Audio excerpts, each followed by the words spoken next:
Bonjour à toutes et à tous, bienvenue à cette table ronde inaugurale du Salon Sian, le Salon des Industries du Grand Sud. On parle d'inauguration car nous sommes en compagnie de tous les acteurs de l'économie et de l'industrie en Occitanie avec lesquels nous allons prendre le pouls de cette filière. Un premier tour de table rapide, Patrick Piedrafita, bonjour. Bonjour. Vous êtes le président de la CCI de Toulouse, également président de Airbus Opération. Alors, tout à fait de l'autre côté, Bastien Espinassous, bonjour. Bonjour. Directeur régional adjoint à la DRETS Occitanie en charge des sujets entreprises et emploi. Au milieu, juste à côté de vous, Djali Benabdillah, bonjour. Bonjour. Vice-président de la région Occitanie en charge de l'économie, de l'innovation, de l'emploi et de la réindustrialisation. À vos côtés, François Chollet, bonjour. Vous êtes vice-président de Toulouse Métropole, chargé de l'écologie, du développement durable et de la transition énergétique. Et enfin, on termine avec Bruno Bergoin, bonjour. Vous êtes président de l'UIMM Occitanie.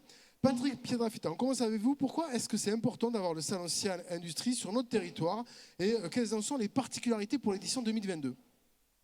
Alors, l'important, c'est d'abord que c'est le salon de l'industrie. Et moi, je salue mes collègues. C'est presque un salon régional. Je salue André et l'Hérault, je salue Michel et le Tarn, je salue l'Aude à distance. Et voilà. Pourquoi c'est important? Parce que l'industrie, enfin, moi, j'ai envie de dire, s'il n'y a pas d'industrie, demain, il n'y aura pas de bureau d'études. En France, on a tendance à penser, à intellectualiser un peu le débat en disant un bureau d'études, ça suffit et on sous-traite l'industrie. Et on peut l'externaliser. Ça ne marche pas comme ça. Alors j'ai plein d'industriels devant moi. Voilà, c'est une conviction profonde. Alors après, nous, on est très heureux d'être acteurs à 49% de cette édition, co-organisateur. On a envie qu'elle perdure. Je m'inscris dans la continuité. Voilà. Et ce que j'ai envie de finir, pour ne pas être trop long, pour laisser de la place à mes collègues, c'est de dire ce qui est important sur l'industrie, c'est de travailler sur l'attractivité. Moi, j'ai fait tous les stands, on a fait tous les stands, on a parlé que recrutement, difficulté de recrutement, compétences, recrutement. Donc, ce qu'il faut pour du recrutement, il faut des compétences, mais il faut aussi des gens qui ont envie d'y aller. Et moi, je salue Paddock, j'arrête là, parce que c'est une réalisation qui rend attractif l'industrie, et l'attractivité, c'est l'essentiel de l'objectif de ce salon. Très bien, Bastien Espinassous, pourquoi est-ce que l'État soutient le Salon Sian et que vous disent les dirigeants d'entreprises aujourd'hui, quel est leur état d'esprit? Alors, je ne vais pas être répétitif, mais effectivement, pourquoi l'État soutient le Salon Sian? C'est parce que l'industrie, aujourd'hui, Patrick Piedrafita le disait, est au cœur de notre activité économique. Il y a une volonté très forte qui est portée par le gouvernement de réindustrialisation des territoires. En Occitanie, on est sur une région par essence industrielle avec les fleurons de l'aéronautique. Et donc, on a cet enjeu à la fois d'accompagner les entreprises dans leur développement, dans leur passage vers cette industrie du futur, vers la numérisation, et également l'attraction, enfin l'enjeu d'attirer les jeunes, les demandeurs d'emploi également, vers ces métiers qui sont des métiers porteurs aujourd'hui. Effectivement, en faisant le tour du salon, on constate que toutes les entreprises sont en recherche de recrutement. Donc il faut accompagner ce mouvement et le Salon Sian est une magnifique vitrine pour ça. Alors la question de l'énergie, de la sobriété énergétique, puisqu'il faut produire plus en dépensant moins d'énergie en raison des hausses des coûts, cette question-là, elle est au cœur des préoccupations des entreprises industrielles. Jalil Benabdillah, comment est-ce que la région peut leur apporter des éléments de réponse aux industriels, justement?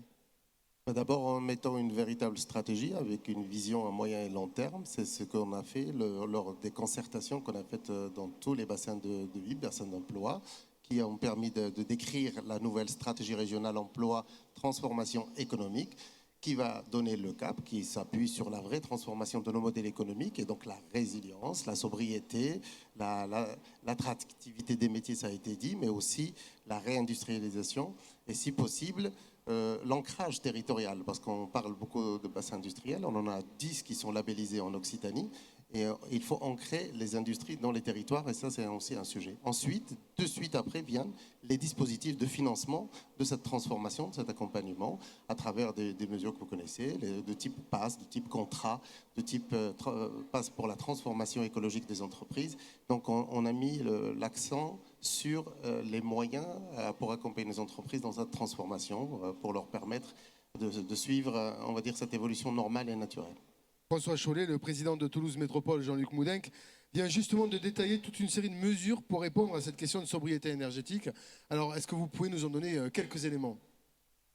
Alors, je ne vais pas vous citer l'ensemble des mesures. Simplement, la sobriété énergétique, ça ne date pas d'hier. Ça fait partie de notre plan climat, qui est ce texte qui gère les politiques publiques au niveau de Toulouse Métropole. Mais c'est vrai que les circonstances, la crise de l'énergie en particulier, la hausse des factures nous incite à accélérer les choses. Donc il y a deux volets, quoi. Il y a un volet immédiat, très pratique, c'est la baisse des températures dans les piscines, dans les gymnases, dans les locaux de la ville et de la métropole. Et puis il y a des mesures de fond qui sont des mesures de rénovation énergétique en particulier de l'ensemble de notre patrimoine municipal. Mais puisque vous me donnez cette occasion, moi je voulais dire que cette question de la sobriété énergétique que vous venez d'évoquer, elle s'inscrit dans une nécessité du plan climat qui a une ambition chez nous, c'est de réduire de 40% les gaz à effet de serre à 2030 et de 20% la consommation énergétique. Et ça, on n'y arrivera pas sans vous. Les politiques publiques ne suffiront pas, elles vont aider, évidemment, mais je pense que si on a besoin du monde de l'entreprise, on a besoin de l'innovation que vous êtes capable d'amener, on a besoin des process aussi que vous êtes capable d'amener pour arriver à ces objectifs. Très bien, alors on a parlé des collectivités, du travail fait. Bruno Bergoin, quels sont les challenges qui sont devant nous en matière de transition énergétique quand on parle des entreprises industrielles? Alors d'abord, il y a, on va dire, le court terme, vous avez commencé à l'aborder. Au départ, il nous faudra quand même une certaine régulation dans cette jungle tarifaire des prix de l'énergie à court terme. Ça, c'est un rôle politique qui est important de ne pas oublier. Après, je vais me poser plus sur le long terme, moyen-long terme. D'abord, ici en Occitanie, vous avez un tissu industriel qui existe, fort, bien structuré. C'est quand même, il faut le rappeler, l'an dernier, dans la métallurgie, c'était 26 milliards d'exportations, dont 8 milliards d'excédents nets. Ce qui veut dire qu'on ne part pas de zéro, on part avec des entreprises qui ont déjà une grande dynamique, qui ont pris à bras le corps les réductions de l'énergie et la transition écologique. Et il faut savoir que plus de la moitié des produits que nous utiliserons à l'horizon 2035 n'existent pas. Donc, on a un écosystème université, État, région, entreprise, qui nous permet de partir, non pas avec un handicap, mais vraiment, et on l'a vu tout à l'heure avec Paddock, avec vraiment des savoirs. Et donc maintenant, il faut que chaque entreprise a son plan, chaque entreprise va dérouler, et moi je suis assez confiant là-dessus. Mais attention, il faudra quand même garder à l'esprit les règles du jeu au niveau international, parce que c'est des vraies compétitions qui sont devant nous. Bastien Espinazous, justement, l'État aussi travaille sur la sobriété énergétique. Qu'est-ce qu'elle peut faire face à l'augmentation du coût de l'énergie? Alors, sur la sobriété, il y a eu un plan qui a été présenté par la Première ministre le 6 octobre dernier. Et l'enjeu de la sobriété, c'est un enjeu de court terme, de moyen terme, de long terme. Court terme, parce qu'effectivement, aujourd'hui, les entreprises sont directement confrontées à une augmentation de les coûts de l'énergie assez importante. On parle de multiplication par 10 dans certaines situations, dans la renégociation des contrats. Enjeu de moyen terme, c'est, j'allais dire, passer l'hiver, c'est-à-dire s'assurer que le système énergétique ne coupe pas, ne casse pas pendant l'hiver. Et puis, long terme, c'est tout l'enjeu de la transition écologique, de la transition énergétique, dans laquelle, effectivement, les entreprises doivent intervenir. Sur le court terme, la sobriété, elle passe par la mise en œuvre de diagnostics au sein des entreprises, celles qui, en tout cas, n'ont pas encore abordé ce sujet. Et vous avez la BPI, l'ADEME, qui propose tout un ensemble de dispositifs pour accompagner les entreprises dans ces diagnostics, pour des réductions rapides de leurs dépenses énergétiques et de leurs coûts énergétiques. Donc il y a une nécessité pour les entreprises de se saisir de ça. Puis il y a un ensemble d'aides, je ne vais peut-être pas rentrer dans le détail, mais qui sont déployées pour accompagner les entreprises sur les questions de coûts. Il y a une aide pour les entreprises qui sont énergo-intensives. Il y a l'activité partielle qui va pouvoir être mobilisée en appui des entreprises qui subissent ces hausses de coûts. Et puis sur le long terme, il y a France 2030, je le rappelle, 54 milliards d'euros, dont 50% doivent être mobilisés sur la décarbonation de l'industrie. France 2030 qui fait l'objet d'une émission spéciale TVCian. Jalil, pour compléter. Non, mais je complète pour dire d'abord la région se doit d'être exemplaire, en commençant par son propre parc, notamment les lycées, les bâtiments publics. Par exemple, dans les lycées, évidemment, toutes les mesures qui sont dans le pacte de résilience ont été appliquées sur la réduction de la température, etc. Mais aussi, sachez que d'ici 2030, 50% de l'énergie qui va être consommée par nos lycées va être fournie par des énergies renouvelables. Et donc on est dans le chemin vers la région à énergie positive que la présidente Carole Delga avait déjà anticipé. On n'a pas attendu la crise pour cela. Et on continuera. Donc il y a bien sûr les aides aux particuliers, aux entreprises. 130 000 foyers ont été déjà aidés par des éco-chèques qui permettent de Rénov' Occitanie donc, d'éviter les passoires énergétiques, évidemment, de l'aide à l'acquisition de véhicules électriques. Je peux continuer comme ça. Là aussi, je ne vais pas décliner pour aller très vite, mais il y a des mesures spécifiques pour les TPE qui vont du diagnostic jusqu'à la réalisation, pour les PME, et on travaille avec les filières et les organismes structurés pour la partie donc un peu macroéconomique sur les économies d'échelle, parce que là, il faut se projeter. Et là, par exemple, le plan hydrogène, 150 millions d'euros dédiés par la région, fait partie de ces stratégies à long terme. Très bien, merci pour cette vision un petit peu politique. François Chollet, dans l'urgence climatique, on a donc besoin des entreprises, c'est l'appel que vous faites. Oui, je pense qu'on a besoin de mobiliser l'ensemble de la société autour des enjeux écologiques, des enjeux climatiques. Et il n'y a pas d'opposition entre une logique d'entreprise et puis ces enjeux-là. Au contraire, je pense qu'il y a une complémentarité, une synergie. Et si vous voulez, il y a deux secteurs sur lesquels, d'ailleurs, les entreprises y sont déjà. Hein, tout ne commence pas aujourd'hui. Il y a beaucoup d'entreprises avec qui nous avons contact déclinent déjà des opérations et des opérations lourdes. Mais il faut savoir qu'il y a deux secteurs sur lesquels qui sont importants en matière d'émissions de gaz à effet de serre. C'est les transports. Donc tous les plans de transport que vous faites avec Tisséo, avec les autres, sont importants. Et deuxièmement, c'est les locaux, c'est les bâtiments. Et c'est la rénovation énergétique des bâtiments, le décret tertiaire auquel les entreprises sont soumises, comme d'ailleurs le secteur public, qui sont les deux axes majeurs de l'action. Voilà pour l'urgence et la transition énergétique.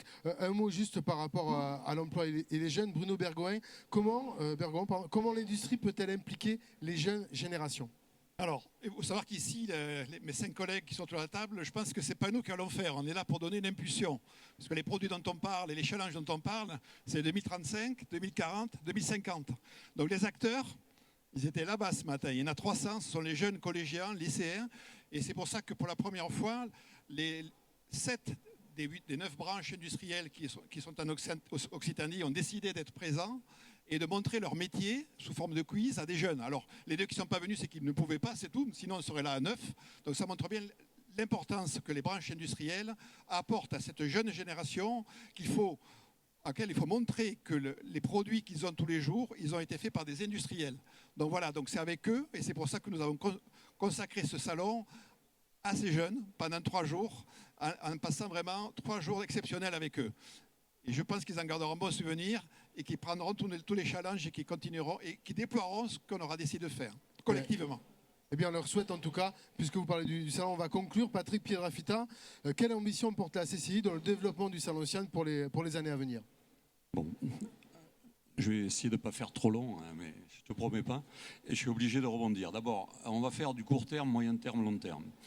Court terme, tu l'as dit, je rebondis sur ce que tu viens de dire, Bruno, c'est attirer les jeunes. L'industrie du futur 4.0, elle est là-bas. Et s'ils ne viennent pas nous rejoindre, il n'y aura pas d'industrie en France. Et aujourd'hui, on a parlé de compétences. Le court terme, c'est ça. Ensuite, j'ai envie d'appuyer sur le moyen terme. Et on a parlé de transition écologique. Et pour moi, on est à l'aube d'une vraie rupture techno avec l'hydrogène. Et l'hydrogène, il s'applique partout. Alors l'hydrogène, c'est facile, on connaît l'électrolyse. Mais c'est hyper simple. Il faut de l'électricité pas chère et verte avec de l'eau, que des produits qui vont devenir rares. Et tout ça, on a sur l'Occitanie, j'ai mon collègue du Tarn, il travaille avec l'école des mines sur l'hydrogène pour tout ce qui est mobilité terrestre. J'ai visité en Hérault Gemvia pour des électrolyseurs et Port-la-Nouvelle pour le futur Port 4.0. On peut voir ici à l'aéroport la future plateforme pour l'hydrogène du futur au niveau aéronautique. Donc pour moi, moyen terme, l'enjeu, hydrogène. Le troisième enjeu, il faut avoir de l'ambition. Aujourd'hui, moi, je suis heureux de recevoir, en plus de mes collègues du Tarn, de l'Hérault, des Hautes-Pyrénées, de l'Aude, nous sommes un salon régional de l'industrie. Il faut qu'on devienne un salon national de l'industrie. Et puis, c'est dans 5 ans, on devient un peu international, ça sera parfait. Voilà, je termine là-dessus et j'espère ne pas avoir été trop long. Merci beaucoup. Merci à vous, messieurs. Merci beaucoup.